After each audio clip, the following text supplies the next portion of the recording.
Hey, howdy, happy day. I got Jay Hill with me, Brian Lovick, Jay Hill, some repetition. Jay, how you doing? I'm excellent. Thank you, Brian. Hey, good. Now you're in Calgary and I'm in Kelowna, and you are a politician or used to be a politician, then you retired, and now you're kind of a politician again. You're the interim leader of Wexit. That's right. That's quite correct. What, and heavy on the interim. heavy on the interim. Okay, you came out of retirement, you just want to do this and then go back to what, golfing or something, huh? Go back to my grandkids primarily. Okay, good. So what is Wexit? What is it? Well, it started as a movement about 2 years ago, roughly, founded by a couple of guys that were upset, quite rightly so, with the direction Canada was proceeding in. They decided that the only way they were ever going to get a fair shake was to start a movement that was supportive of independence for Western Canada, not just Alberta. There's a lot of confusion about that, but Western Canada. And so that's really how it started out. And then more recently, just this year, back, I believe it was March, they finally got it registered with Elections Canada to run candidates in the next federal election, whenever that is. So it's a registered political party with Elections Canada. It's not an official party because the rules are that you can't be an official party and offer tax receipts, for example, for donations until you run at least one candidate in either a by-election or a general election. So that's the last hurdle for us to become an officially recognized federal party, political party in Canada. Are people funding you anyway, even without the tax situation or consequences, whatever, benefits? Are people still funding you? Well, it's starting to come together. I mean, the reason why I got involved, I've only been involved now for about 3 weeks, give or take a few days, as have the other 7 board members. The founder and original interim leader, a man by the name of Peter Downing, graciously stepped aside, and he felt that he had taken it as far as he could over the last 2 years. He put a lot of effort and energy and even substantial resources of his own into spreading the word. His focus mainly was to hold town hall meetings and rallies,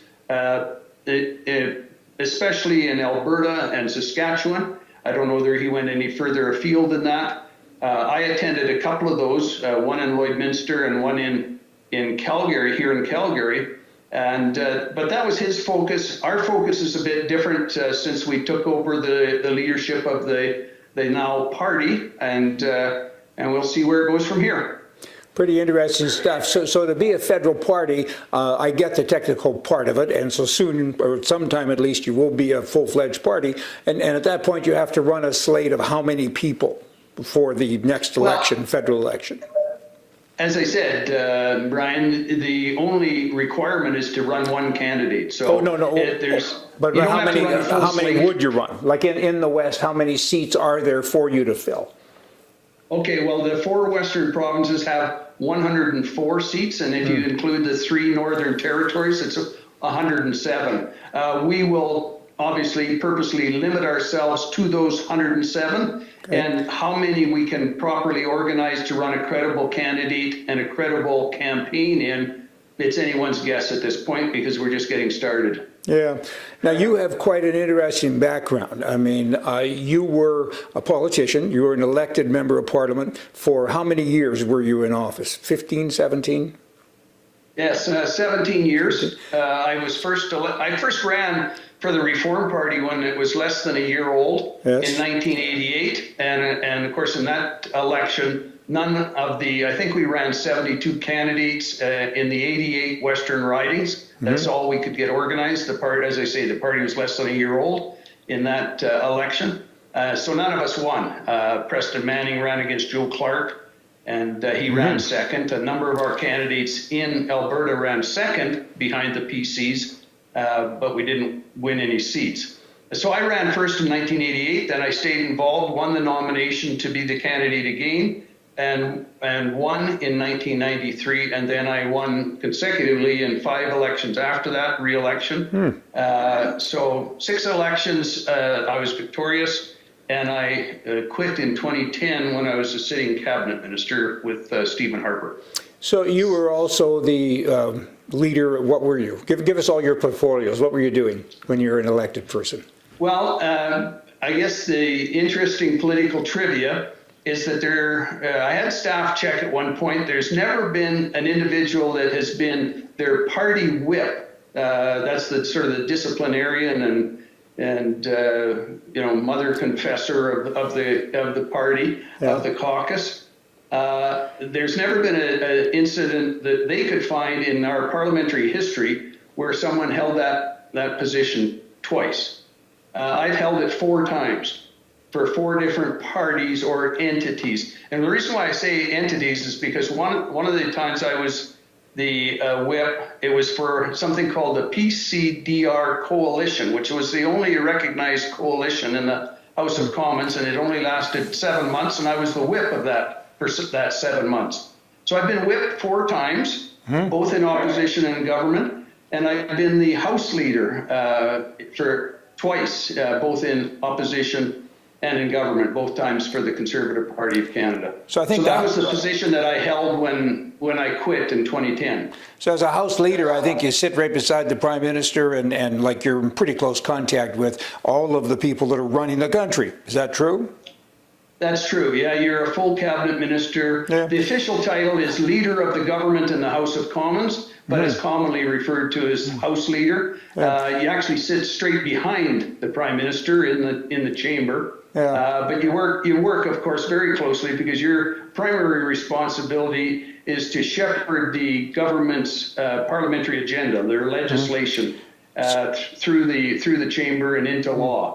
So you were a very high up guy, and then you retire, and a few years later you come out of retirement and say, I'm going to lead a party and try to separate from Canada, and here's the reasons why I'm doing that. And what was the reaction? Certainly there was a lot of different reactions. Some people were very happy, some people were very frightened, some people were probably very scared, and probably many were very angry. How am I doing? Am I kind of hitting that? I mean, did you have all of those things happening? Definitely. Yeah, you hit it right on the mark, Brian. The reality is that the very mixed feelings. I've had some incredible support, supportive comments, phone calls, but a lot of people I would have to put into the category that they're very puzzled as to why someone that was such a committed federalist has suddenly gone over to the dark side. You know, I've been called things like a traitor and you don't love Canada anymore, and what the hell happened to you? You got hit on the head or something? Did you fall down? Because I am 67 years of age, so they wonder if I fell down the stairs one morning and ended up interim leader of the Wexit. So what's your answer to that? How do you respond when you're called a traitor? What do you say? Well, I say that I just got frustrated to the point, and I think a lot of Westerners are at that point. I got frustrated to the point where I could see that nothing's going to change. So the way I describe it is, at some point in time, when you're in an abusive relationship, you have to take a bit of a leap of faith and leave that relationship. And I believe that Western Canadians should be at that position. For over 150 years, we have tried the same thing over and over again. And that's the modern definition of insanity, I think, politically in Canada, is to do the same thing over and over again, expecting a different result. Yeah. And we're never going to get that result, because the fact of the matter is, and you know this better than most, Brian, is that the power through population resides in central Canada, in Toronto, Montreal. And if we needed any great evidence of that, it was last October, when the West almost entirely voted Conservative, but it was over before we got to the Manitoba border. Yeah. Oh, no, hey, I'm a Westerner, and it's a big frustration. It always has been. And no, I get it. The very first time I voted, I was racing to get to the polling station. I got there at 5 to 8. Before I got out of my vehicle, they were announcing the Prime Minister already. So, no, I get it. So what about Prime Minister Harper? Any reaction from him to you with regard to what you're doing? I haven't heard from Stephen at all on this issue. I mean, I've heard from some other former colleagues. Some have been quietly supportive. I mean, obviously, they're not going to come out publicly and endorse what I'm doing, but in private conversation, they understand why and what drove me to this. Others, are extremely upset because they're still with the Conservative Party of Canada. They're still working hard. They're going through their own leadership race right now, as you know. Yes. And so that in itself is divisive enough without having someone on the outside like myself further complicating things for my former colleagues. So I understand all that. Yeah, it's interesting because I know with President Trump as an example, so many people, when asked who they voted for, always say, I didn't vote for him. And if you were out and talked to the masses of the great unwashed, hardly anyone voted for him, and yet almost 70 million Americans did. So the point is that they're frightened to say that because it's not popular, right? And so we'll see what happens. And at the moment, you're kind of probably on the not popular list, but in terms of the separation. But there are so many people. I travel this country a great deal, and some politicians just kind of spend their time talking to other politicians. I don't drink. I used to with both hands, but I don't now. But I go to bars all the time. I'm in saloons from coast to coast. And you know what? You'll get a lot of votes. There's a lot of guys that probably won't say that they want to, but they're frustrated. They're very unhappy. They've had a poor relationship. One fella in a bar in Stettler, Alberta, explained it to me this way. Pardon the long verbiage, but I thought it was kind of cute. He says, it's like having a wife, and every day she hits me, she beats me up, and then she starts speaking a different language, and she's always reaching into my wallet and taking my money, and she took my job away from me, but yet she yells at me for not working, so I can't give her more money, but there's no job. And I thought, wow, what? and he said, that's Alberta, and that's Quebec. Ooh. I said, okay then. And that's the way he put it, as he was drinking beer with one hand and getting ready to put them both into action. So yes, I get it. And a lot of people do get it. So you have a big task, though. Even with all of the support that is kind of hidden right now, you've got a big task to go out and get 40. Well, you've done it. Reform Party. You've done it. This is another reform thing. So a lot of people will say you're going to split the vote. They will say the Conservative Party now will never win again because of you. It's kind of like the PC Party didn't win again because of you, because of the Reform Party. What do you say to that? Well, I'm saying if people actually see the truth for what it is, that the Conservative Party is never going to be able to treat the West fairly on the important issues, whether it's equalization, whether it's getting rid of the national carbon tax, fight back against the rabid environmentalists, whether it's to get energy east, without giving a veto to the province of Quebec that doesn't allow that. I said a while ago, I would be willing to actually think that there's some hope if I actually saw down in Toronto and Ottawa people protesting by the thousands, demanding the federal government ban the importation of foreign oil. You know what, Brian, if I was to see that, I would say, you know what, those folks down there are finally getting it. Yeah. But we will never see that. We will never see, us become self-sufficient in oil. We should be. We have the reserves to be. But because it doesn't fit the plans and the profitability of central Canada, we don't. So our main product, as far as a monetary generation product in Alberta and Western Canada, remains landlocked. By and large, we remain having only a single customer, the United States. Just as one example. I mean, this isn't all about oil, of course, but oil has been the driver for the big monetary transfer that has gone on now, since the 60s. And so over $100 billion that's flowed down to central Canada, largely to Quebec.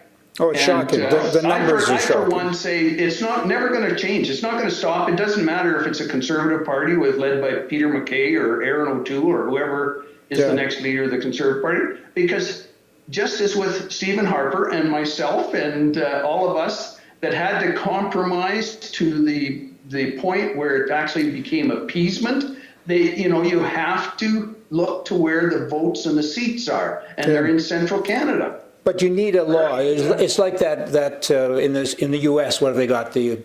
What's the college called? Electoral college. You need something. You need senator representation. You need something, and that's never going to come. But Albertans, I think, because you're in Alberta and you're an Albertan, I think it's kind of like you've enabled you as an Albertan, we've all enabled the East. It's like if you're the parent in your house and you continue to give large amounts of money, sums of money to a child who goes out and does things with him that you don't approve of in terms of his lifestyle, that's enabling, right? And so here we give money to, Albertans give money to Quebec, and they go out and they become more socialist and they do more communistic kinds of things. So they've been enabled by Alberta. And I'm surprised that Albertans have never kind of put it that way. I put it that way to some Alberta people, and they look at me and they kind of glaze over a little bit. But I think that, you know, maybe we have some responsibility too. Off on a tangent. Let's go back to the leadership. You said interim with a capital I, or that's what I heard at least. That means you only want to be here for a while. Who would come in? Are you going to have a leadership convention, and do you have people in mind? Has anyone approached you that you can't tell us probably, but some big shot who can come in and lead us out of the wilderness? Well, no big shots that I know, and in fact, I don't even know if I know what a big shot is, Brian. But opposite of a small shot, right? You know, the 8 of us that have formed this board for Wexit have obviously laid out some short, medium, long-term goals. Yes. Short-term is to establish credibility. Obviously, part of that is to go on programs like yours, Brian, and try to get word out.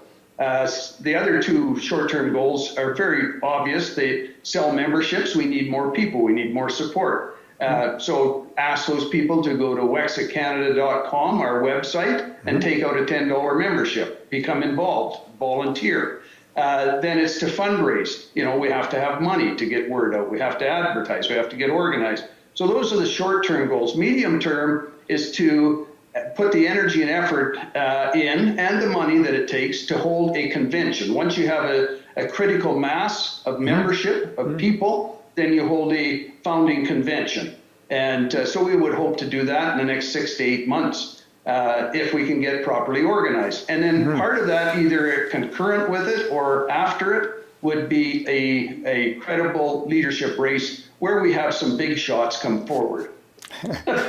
What's a big shot? And then down the road, I mean, hand in hand with all of that is you got to try to organize in the 107 ridings in Western Canada with members. It's a business. And I mean, you're in charge of a new business. This is a startup business, effectively. You now have to go out and organize. It's a big job, big task. I've done a lot of startups. It's a massive job. And having been involved with the Reform Party back in its early days in 1986 and 87, when going through the whole, formation and the machinations of trying to get that started, with a small group of people, it takes years to do that. And that's why I say to people that, are nervous about this whole idea of Western independence, I say, you're going to have lots of time to get accustomed to that, because it's not going to happen tomorrow. It's going to take referenda. It's going to take winning conditions. It's going to take members of Parliament under an independence name, whether it's Wexit or something else, in the House of Commons pushing the federal parties to allow for referenda, a clear question under the Clarity Act. The list is just almost frightening how many things that we have to do and have to accomplish. So it's going to be years. I may be dust blowing around on the family farm before this ever happens. Well, I would like to see, a good law or a bad law shouldn't be obeyed anyway, in my view. I mean, Martin Luther King said that, but whatever. I mean, I get what you're saying. What about the resolve of the party? Now, let me give you an example, and then you can answer the question, I guess. Picture the man and wife, and they're always hitting each other, and they're always unhappy. She's the one that speaks a different language and has taken his money, and so he's had enough, and he's out, and he's loading up the trunk, and she comes out and says, I promise I won't drink anymore, dear, and all of that, and so he goes back in. It's pretty standard, right? So he goes back in. And how many times until he actually starts the car and drives away? And then when he does, often he's halfway down the block and he turns around and says, I better give it another try. What's the resolve like here? Like, are you waiting for someone to give you a carrot? Like you're packing the trunk and they come out and say, hey, we'll speak English now in WestJet for you first, or something like that? I mean, is this a tease or is this the real deal? You guys are really pushing ahead and you want to separate, because all the rest, we've been beat up too many times and now we're looking forward, the windshield, not the rearview mirror. What's the deal? Well, I think your analogy is accurate, Brian. I think that people have to relate it to their own personal situation. And, we've all been there with personal relationships. Doesn't have to be a marriage or a spouse. No, of it course. could be a business. It could be a business or relationship that's gone sour. It could be anything in our personal lives where we're finally come to the point where we've had enough. And you're quite right. There has to be consequences, and they have to be serious for the other side to say, whoa, like, Joe Blow, Brian, he's ready to pull the pin. He's ready to leave. And that's what I argue with people that say, well, you can't really be serious. I say it's the opposite. You have to be serious. Oh, yeah. And the other side has to know you're serious. So to the Jason Kennys and the people that wrap themselves in the flag and they say, well, you're not patriotic, you don't love Canada, if you're espousing separation, if you're espousing that we become our own independent nation, then that only proves that you don't love Canada. I say I love Canada, but it doesn't love me back, and I'm getting tired of it. Oh, no. And we have to be serious. So all I can speak for right now, Brian, is the 8 of us. At a founding convention, I don't know what people will choose or if there will be some different track. But the 8 of us that are forming this board right now, we are committed